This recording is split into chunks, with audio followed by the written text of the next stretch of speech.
For 30 years, Just Hockey has supplied the largest range of hockey equipment in Australia, offering all the top brands and a wide range of sticks, pads, shoes and safety equipment. All you need to do is check out the website for your nearest store, the latest specials and breaking news from around the hockey world. Make sure you're playing your best with the best from Just Hockey.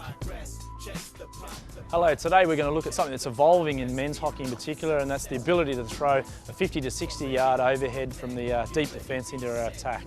Okay, so today we've got our top dog Brad here with us. He's going to go through some flicks. What you'll notice is that the flicking technique is very similar to that of a push in regards to the ball positioning.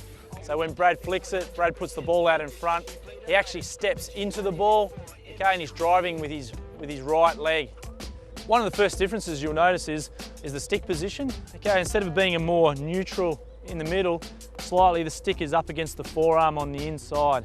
This just cocks the stick back and gives you a little bit of angle so you can get the elevation. So looking at the body position, if I was to push the ball, I'd be out with my chest over my front leg in this lower position here.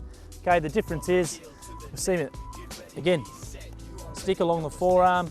I'm actually leaning back so that I can actually get under the ball, ready to drive with my right leg that way. So the stick's cocked back on the forearm. I'm leaning back slightly so I can get under the ball. Okay, when I'm in a good position here and stick just slightly touching the ball, I'm about ready to drive and transfer my weight with my right leg. So when we're talking about distance and power, that comes from your legs, the drive in your legs, and then the last little bit's the little snap of the wrist, because your wrists are cocked to start with, okay?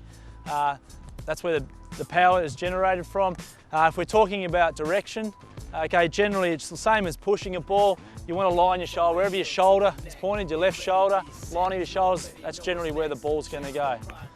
So if we use the yellow balls as an example, okay, they're sort of in line with my shoulders at the moment. Okay, so if I'm stepping in to flick this ball here, it should just go over the yellow balls.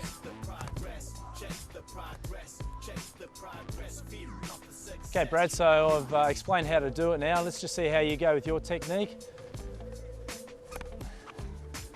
You need to get the ball forward a little bit more so that you're actually pushing forward and driving forward. One step. Take one step into the ball. Okay, it's not too bad. So Brad, we just want that ball on the inside of your left foot as you step. Okay, really drive with your right leg. And yep.